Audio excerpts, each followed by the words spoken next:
Página 7. So, we may need to change color. There's a few colors up here. Maybe pencil, just underline, or anything to distinguish the shortened highlights.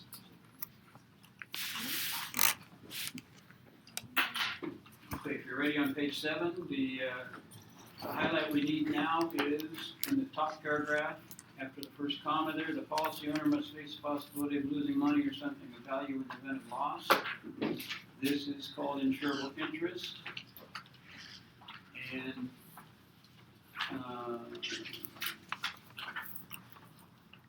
on the second line near the end of it, insurable interest must exist between the policy owner and the insured at the time of the application. That's 2 questions answered there. Next one's on page 9.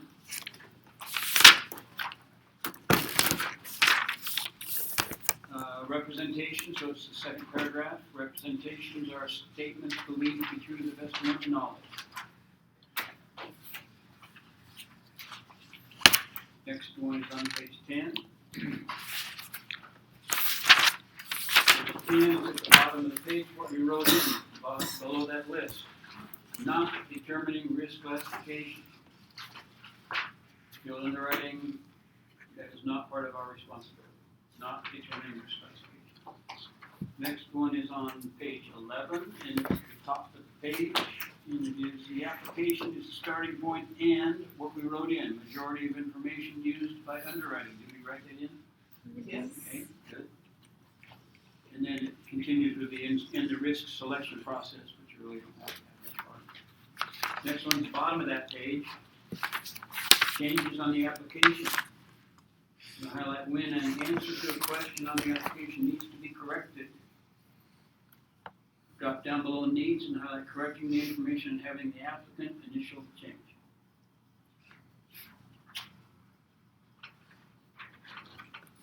Next one's on page 12.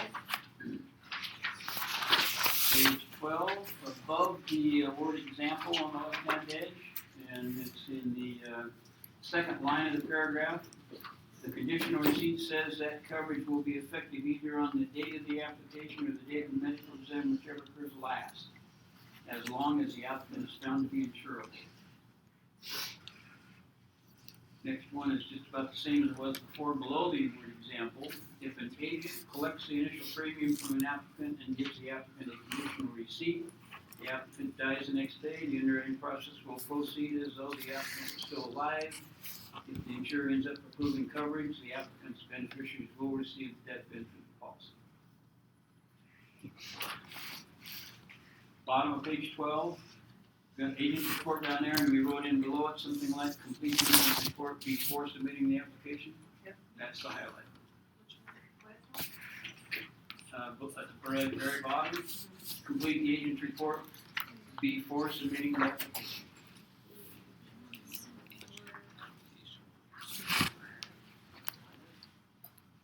And the next one's on page 13.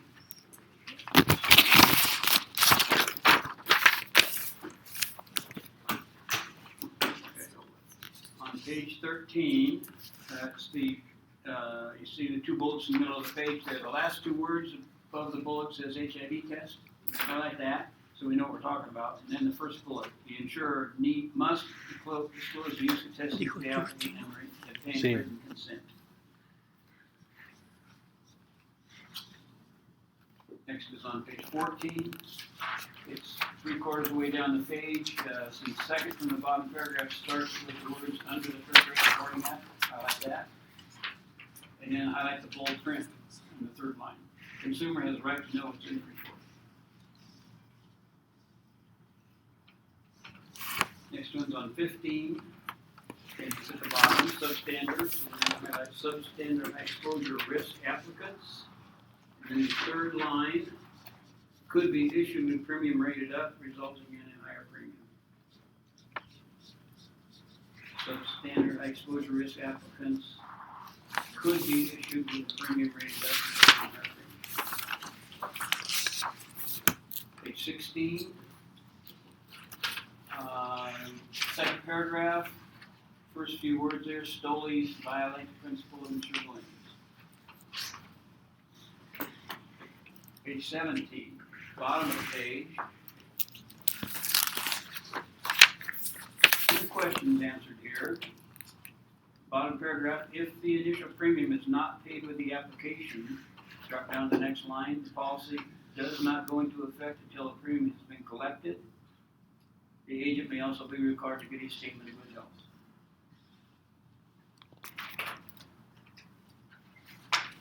So what I would do in the thinking is connect the first part of that to the last part, which is if the initial premium is not paid with the application, the agent may be required to get a statement of good health. And then we're on to page 24, I think. 26.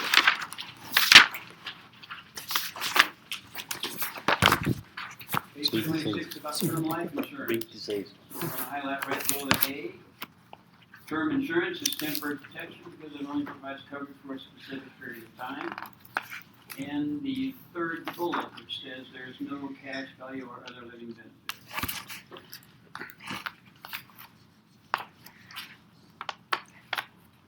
Page 29. And we're at the top, where it says renewable, so we're going to highlight the renewable provision allows the policy owner the right to renew the coverage, and then go down to the third line and highlight, for example, a 10-year term policy that is renewable can be renewed at the end of the 10-year period for a subsequent 10-year period without evidence of insurability. Right below subsequent, highlight the words premium that is based on his or her attained age. Two questions there. Next one's the paragraph below. Give me a read it again. Yeah, for example, a 10-year policy that is renewable can be renewed. Okay, and then below subsequent, premium that is based on his or her attained age.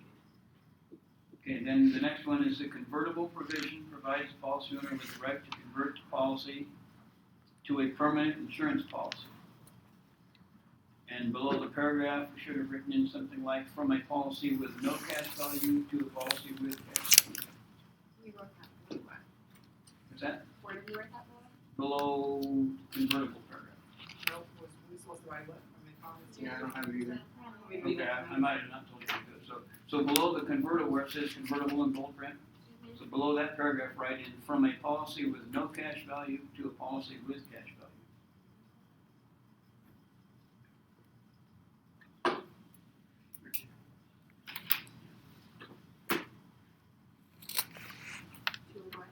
From a policy with no cash value to a policy with cash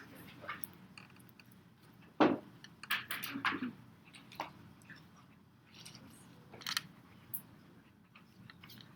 Next one is down the page in the B area there where you see the bold print where it's whole life insurance.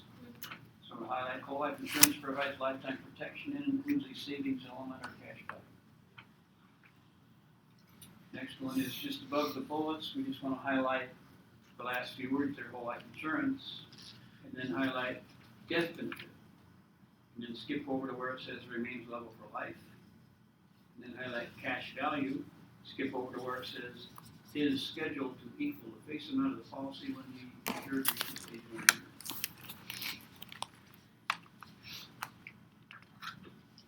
Next is on page 30. And it's between actually the bottom of these, second to the bottom paragraph, the last line there, last sentence. So cash value goes up faster for limited pay policies. And then write in maybe, I don't know if I had to write it in, write in cash value builds up faster in 20 pay life than in straight life. That's specific to the way the question's asked. Cash value builds up faster in 20 pay life than it does in straight life.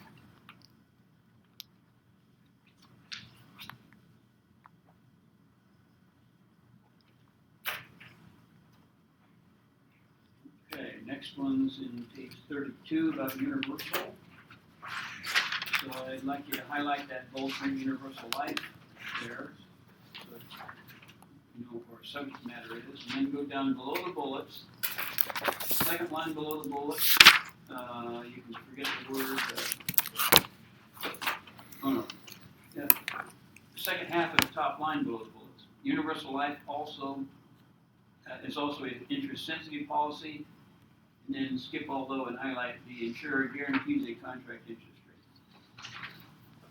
rate. We're lost. You lost, okay? Yes. So Under universal life. universal life, and then there's two bullets there. Yeah. And then the paragraph below, you can forget the first half of the line and go to the comma. Okay, universal life. Universal life is also an interest-sensitive policy.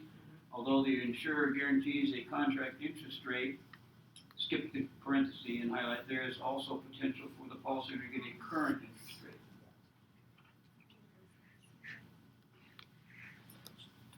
And the next one is in the next paragraph, the top line. Universal life policies allow the partial withdrawal, partial surrender of policy cash value.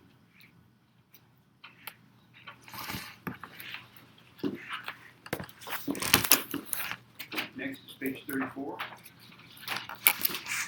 At the top of page 34, highlight the variable life in bold print. You go to the third line, and about 2/3 of the way across, the sentence starts there. The cash value of the policy, however, is not guaranteed. Below the paragraph, write in the words, cash value increases and decreases daily. Cash value increases and decreases daily. All right, down to the bottom of page 34. Below the paragraph, there's 3 bullets and then a line above it, so highlight the line above it. Agents selling variable life insurance products must, and then the top bullet, be registered with FINRA. And if you, probably you should, above registered, just write the word license. Because I think the question says something about must hold a license issued by FINRA. So registered means the same as licensing, but you can write it there, no doubt. Okay, top of page 36. I know what we're talking about, so we're going to highlight the last word in the top line, which is joint, and the first 2 words in the second line, which is whole life. Joint, whole life, and then the second bullet. The death benefit is paid upon the first death benefit. And then we're going to page 39.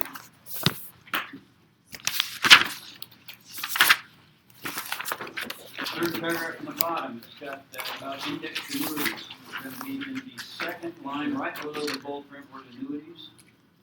Sentence starts there, we're going to highlight, like a fixed annuity, the indexed annuity has a guaranteed minimum interest rate.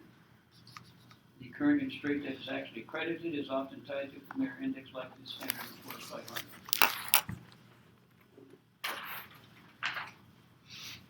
Page 40. Kind of in the middle of 40, so it's above the lower graphic. The paragraph starts with a bold print deferred annuity. Highlight a deferred annuity is an annuity in which the income payments begin sometime after 1 year.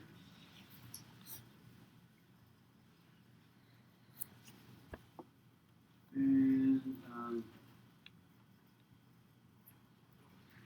let's see, do we need that? Yeah, we better highlight this. So highlight in the next line, you see where it says deferred annuities can be funded? So highlight from funded. Funded with either a single lump sum or through periodic payments.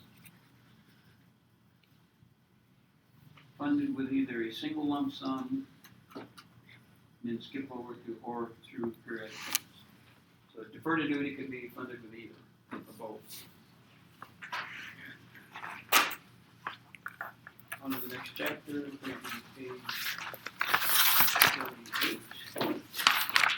48. And we're going to have standard provisions. We're in number 1, entire contract, and we're highlighting the entire contract provision stipulates that the policy and a copy of the application, and skip some words and highlight constitute the entire contract.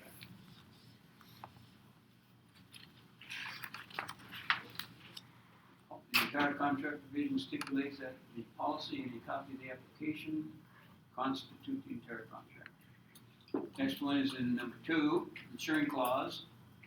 and we're gonna highlight there the insuring clause and drop to the next line and highlight that sentence that starts there. It states the insurer's promise to pay the death benefit upon the insurer's death.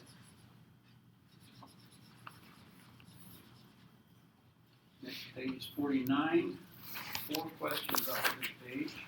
First one is in grace period, and it's the last part of grace period. So over 3/4 of the way across, and the second from the bottom line, the sentence starts there with "if the insured dies during this period." Then you can skip over to the comma and highlight any unpaid premium will be deducted from the death benefit. In reinstatement, highlight the bold print 3 years. Drop right below years and highlight provide evidence of insurability. Go to the end of that line, highlight pay, and then in the next line, all back premiums plus interest. And then skip a few words and highlight repay any outstanding loans.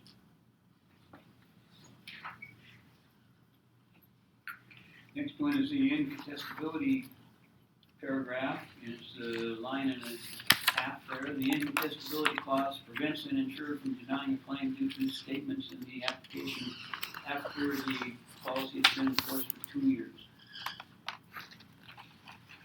And the next one is in the misstatement of age and gender, and it is in the 3rd line, just past center. A sentence starts there with, if the applicant has misstated his age or gender, drop to the next line after the comma, so it's about halfway across. Highlight the insurer is allowed to adjust the benefits to an amount that the premium at the correct age or gender would have purchased.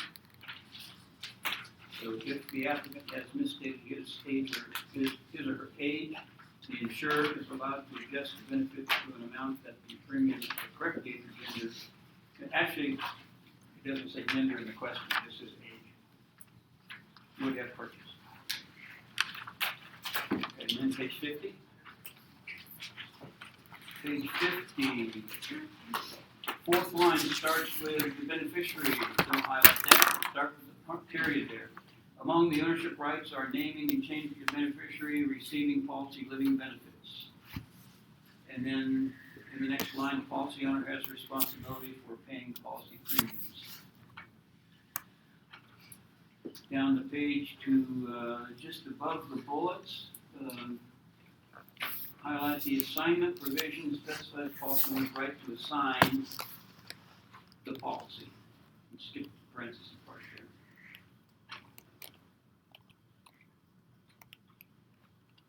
Next one's on 51, top of the page. In the free look, we're going to the 2nd line, 2/3 of the way across, bold print. The free look period starts when the policy owner receives the policy delivery.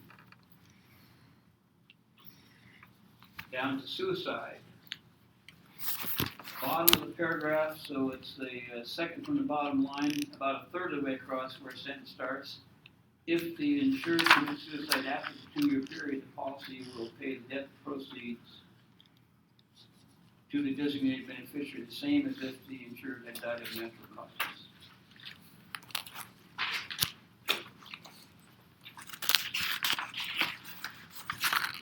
Page 52, bottom paragraph, top line, the primary beneficiary has first claimed the policy proceeds following the death of the insured.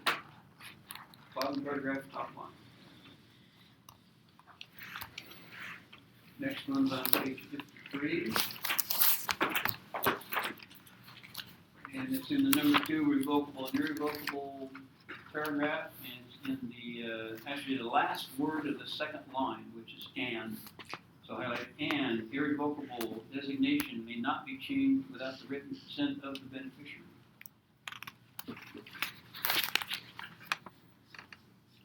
Down the page to the Uniform Simultaneous Death Law bold print.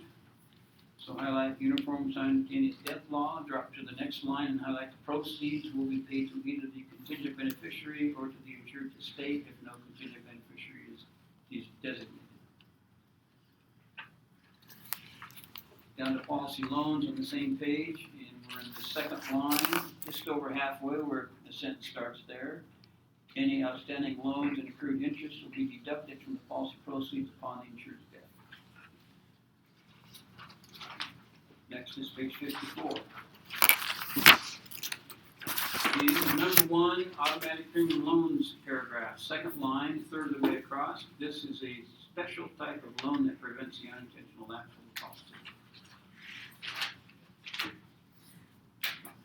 Down the same page to E, policy riders. You're going to highlight riders are written modifications attached to a policy that, and what we wrote in, may add or restrict benefits.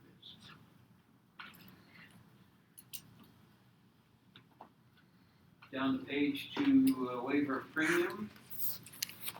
And we highlight the top of the paragraph, the waiver of premium rider waives the premium for the policy if the insured becomes totally disabled. Coverage remains in force until the insured is able to return to work. And then somewhere above, either draw a line between the waiver of premium and disability waiver, or disability riders, or write in waiver of premium rider, and then write in above that is a disability rider. There's a question about that gets missed quite a bit. What is it? It's simply that above waives, so the waiver of premium rider waives, right above that, write in is a disability rider. The waiver of premium rider is a disability rider. For some reason, it's not connecting to people, and so we'll emphasize it to see if we all get it right. Waiver premium Is a disability rider. Well, disabled, it should ring a bell. I'm totally disabled. Yeah. It should ring a bell. Yeah, it looks like it should be obvious, but people aren't making that connection there. All right, pair benefit on page 55. Pair benefit, we're going to do half the top line. The pair benefit rider is primarily used in juvenile policies. And then in the third line, straight down from that, there's a comma, and then highlight the insurer will waive the premium until the minor reaches a certain age, such as 21.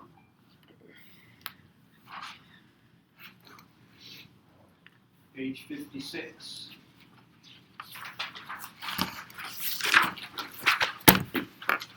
Accidental death or dismemberment paragraph, and we're going to highlight the first few words. The accidental death rider pays, and then highlight bold print double indemnity, and highlight bold print triple indemnity for accidental death. Below the paragraph, did you write in not due to illness, not due to sickness? You write that in not due to illness.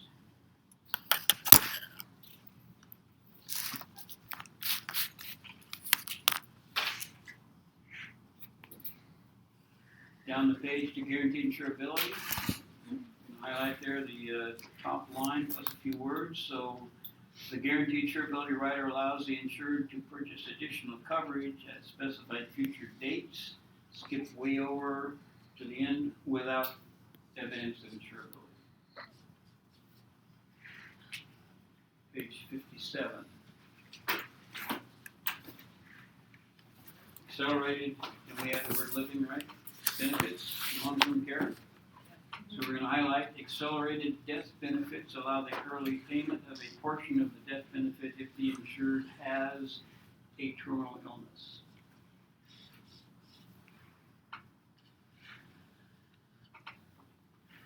Okay, down the page to long-term care in bold print. So highlight long-term care coverage, and then drop down two lines and skip the first two words and highlight called accelerated benefits in order to take care of the insured's health care expenses which are incurred in a nursing or convalescent home.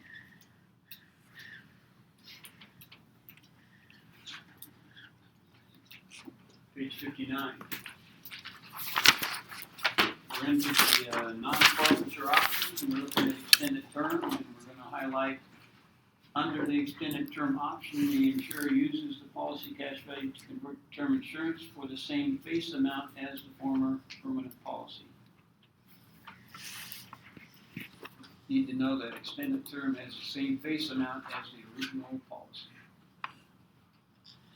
Page 61. Dividend options, all crap. And we're in accumulated interest, and we're going to highlight the insurance company keeps the dividend in an account where it accumulates interest. And then go down from the word dividend, go to the third line down and highlight, although the dividends themselves are not taxable, the interest on the dividend is taxable to the policy owner when credited to the policy.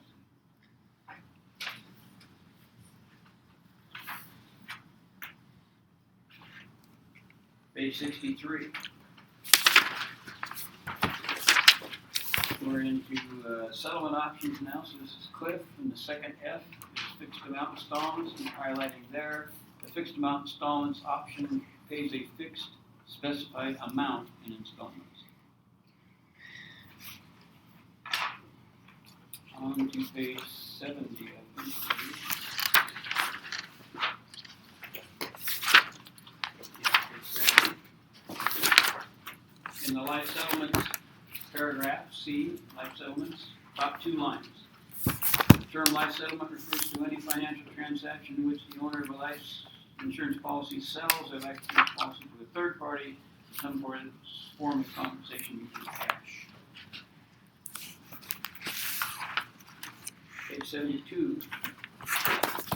3 questions on this page. So the top one is second word, it says instead, just go to the comment, right? Each insured participant under a group plan is issued a certificate of insurance. Go down to the bullets and highlight the purpose of the group. The group must be created for a purpose other than to obtain group insurance. Down the page to conversion privilege. And we're going to be in the second line. And we're going to highlight after the comma, the employee has the right to convert to an individual policy without proving insurability at a standard rate. Next one's on 73. 3 questions here. So you see the word examples in italics on the left-hand edge there. Okay, so highlight examples of non-qualified plans are, and then skip over to deferred compensation plans. Examples of non-qualified plans are deferred compensation plans. Okay, down the paragraph or down the page to below the number 2. So it is the bottom paragraph, and it's the top line and a half. Well, not quite that much. Okay, anyway, a traditional individual retirement account allows individuals to make tax deductible contributions until the age of 70 and a half. Same paragraph, so it's down at the bottom of that paragraph. The highlight starts about a third of the way across the bottom line. In traditional IRAs, withdrawals may begin at 59 and a half. And then below that, write in 10% penalty for early withdrawals. I think I covered that on the next page, but it's all right. It's right there. 10% penalty for early withdrawals. Yeah, I got it on the next page. Page 74. And we're about in the middle of the page. You see the bold word distribution. Go to the end of that line and highlight in case of an early distribution prior to 59 and a half, a 10% penalty will also apply. We did that one twice.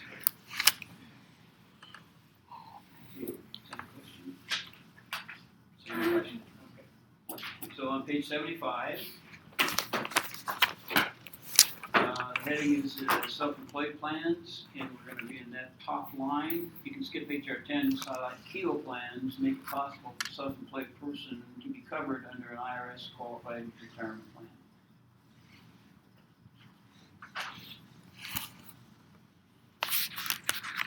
Page 76. Down to 403B, highlight the top line there, 403B plan. And then skip over and highlight is a qualified plan available to employees of certain nonprofit organizations. And then we wrote in not a grocery store, not a furniture store, something like that. Page 77. State creation, so that's the second one. And we're going to highlight in the second line, about 2/3 of the way across, the purchase of life insurance creates an immediate estate. Page 78. Each person is the top subject there, so we're in the last of the first paragraph, highlight the bold print, key industry insurance, and then skip in the next line over where it says the business is the, and the bullets beneficiary.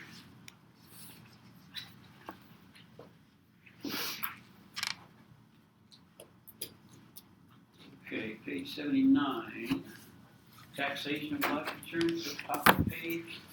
And we're going to highlight the second bullet, which says death benefits, and the second sub-bullet, which says principal is tax-free, interest is taxable if paid in installments.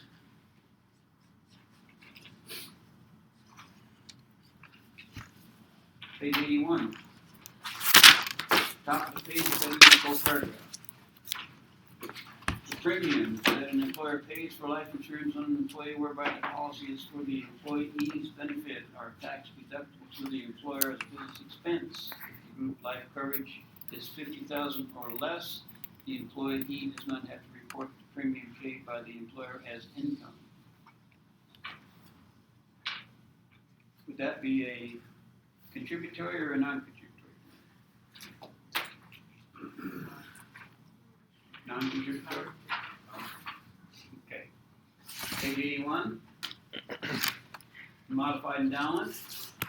We're going to be in the second line below that big H. Highlight policies, promise to pay the face amount if the insured survives until the end of the specified period. Drop to the next line, past all that parenthesis stuff, and highlight and if the insured dies within the same specified period. Where does it start right there? Starts in the second line on the left-hand side, policies promise to pay the face amount. And then below survives, highlight and if the insured dies within the same specified period. So all of the first line, and all of the second line. Page 82. 82, we're down to the sentence that's above those four bullets. We're going to highlight the following are taxation rules that apply to MEC cash value, and the top bullet, tax deferred accumulations. So they retained a really good benefit there. Over on 83, we're going to highlight the three types of benefits inside the box, which are retirement, disability, and survivor. And we're going to highlight what we wrote on the outside of the box, which says not unemployment. Not unemployment? Not unemployment. Yes. Social Security has nothing to do with unemployment.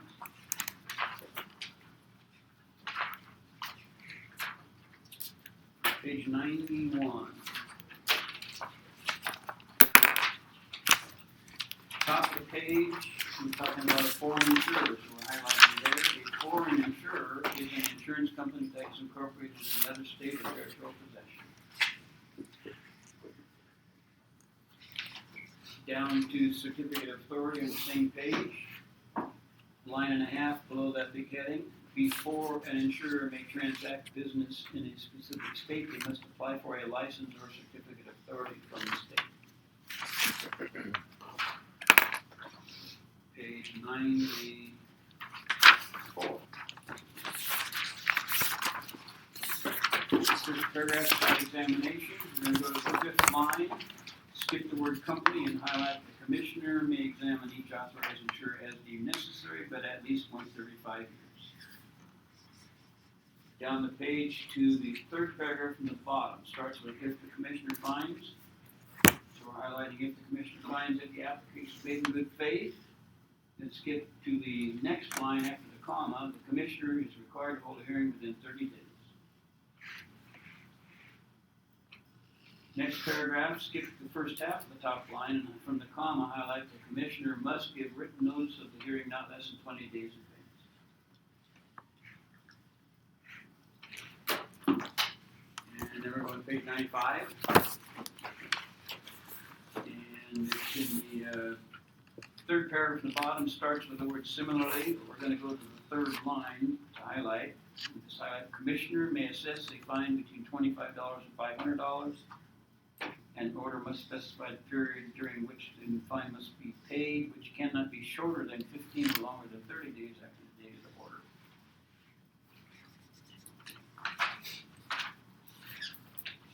Page 96.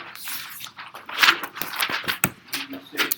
Gonna go to the producer paragraph. Got two questions answered right here, and we're highlighting. Producer of insurance means a person required to be licensed under the laws of Nevada to sell, solicit, or negotiate insurance. And then anyone who transacts insurance without a license is subject to an administrative fine of $1,000 for each violation. And then highlight insurers are exempt from producers' licensing.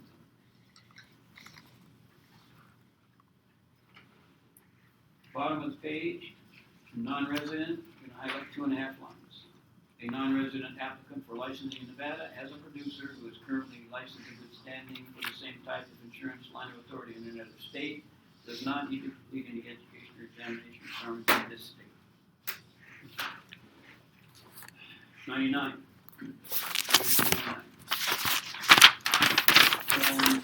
It's the small paragraph after the big first one, which says, no one may function as administrator unless he or she obtains a certificate of registration as administrator from the commissioner.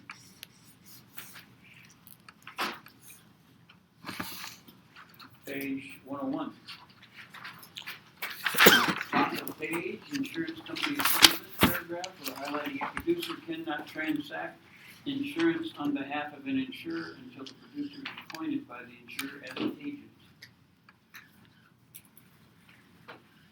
Next paragraph is another question. The appointment, to appoint a producer and insurer must file a notice of appointment within 15 days.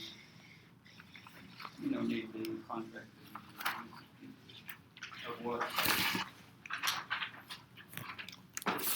Page 103. We've got a big long list of things that are involving suspension, revocation, limitation, and refusal of license. We don't have to have any of those specifically, but we got two things at the bottom that we wrote in, right? Not for failure to meet sales goals or quotas. Not for changing company affiliation. So the question in this thing is going to be something like, all of the following are reasons that the commissioner could suspend, revoke, limit, or future license, except it's going to list some that are valid, and then one question going to have an answer in there that says failure to meet sales goals or quotas. That's not a reason. And the other one's going to say changing company affiliation, and that's not a reason. So, if you change companies, that's up to you. Commissioner has no problem with that. All right, down the page to, right below the 4. Right below the 4, highlight an applicant for a license as a producer of insurance or a licensee that wishes to use a name other than his or her true name as shown on the license must submit a request for approval of the name, and then write in the words before conducting business right below that. So I don't think I ever told you to highlight that before, did I? Maybe a new question. So the highlight is an applicant for a license as a producer of insurance for a licensee that wishes to use a name other than his or her true name as shown on the license must submit a request for approval of the name and then write in before conducting business. Okay, down, there we got that. So I get down page 103 to the bottom in the fiduciary paragraph. 1, 2, 3, fourth line, you see the bold print word fiduciary, highlight there. A fiduciary is a producer who handles insurance funds in a trust capacity. He or she does not commingle premiums collected with his or her own personal funds. 105. Then we're down to E, marketing practices, and I forgot to have you write this in, so I can do it now. Below the first paragraph, write in soliciting is not unfair. Soliciting is not unfair, or you could say soliciting is okay.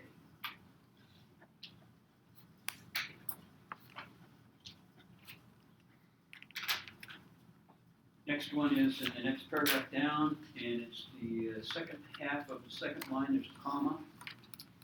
Highlight the division may issue an order requiring a person to cease and desist from engaging in the method of competition.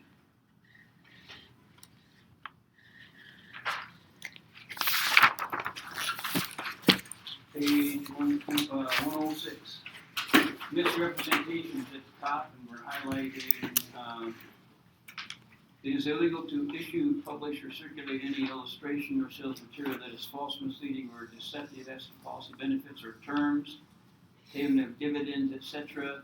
And then right below it, highlight called misrepresentation.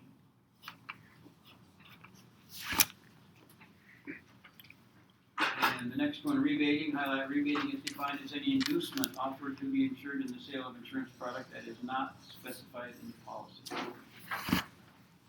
Down to defamation. Highlight defamation occurs when an oral or written statement is made that is intended to injure a person engaged in the insurance business. This also applies to statements that are maliciously critical. Page 108. Okay, we're down the page to the bottom set of bullets. The little paragraph above that, we highlighted the benefits that the association may become obligated to cover may not exceed. And we highlighted with respect to one life. And then we highlighted $300,000 in death benefit and no more than $100,000 in net cash. Everybody got all that? Good? Good. All right. Next chapter is 115. Page 115. And we're going to highlight the bulletin in the bottom paragraph. It says, credit life insurance cannot pay out more than the balance of the debt. And then we're going to go to page 117. These long list of required provisions there. We're going to go to the second to the bottom one, which says certificate. The insurer must provide an individual certificate to each person covered. And we might have written in there, not a copy of the master policy. If you didn't write it in, you can write it in now. That's what we're getting at. Second from the bottom bullet, certificate is the first word. The insurer must provide an individual certificate to each person covered, not a copy of the master policy.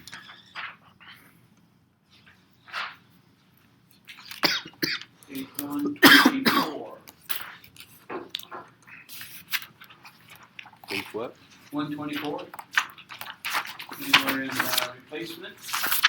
And you have to go down the page where it says involvement duties of the replacement producer, so that's us. And we're highlighting the top bullet, which says, present to the applicant a notice regarding replacement that is signed by both the applicant and the producer. Copy must be left to the applicant. And then we're down to the next set of bullets and doing both of them. A statement signed by the applicant as to whether a replacement of existing life insurance or annuity is involved in the transaction, and a signed statement as to whether the producer knows replacement may or not be involved in the transaction. Page 125. Going down to the second to the last bullet in that list, it's above number 2. So second last one, we're highlighting existing policies that are non-convertible, term policies that will expire in 5 years or less and cannot be renewed. And then we wrote in below it, replacement rules do apply to ordinary whole life. Replacement rules do apply to ordinary whole life. Page 126. Then with the policy summary. So here we're going to highlight a policy summary is a written statement describing the benefits and cost indexes of the policy being issued. We wrote in benefits and cost indexes. Everybody got that? Okay. Then we're done. So they study all 5 minutes to kill. What? So they study all those. Yeah, just study those. There's, on the handouts that I gave you, there's some questions that fill in the blank things that might help you just get a little bit different twist on the wording. But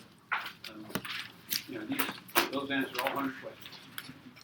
At what point do you celebrate and take the state? Is it when you come in that? No, you can take it before that. That's a great one. Sure. Pretty sure of that. You probably pass it. If you pass this test with the middle 80s or above, you're probably ready. I mean, that doesn't mean stop studying, but continue to study and remember what you already know, maybe add a few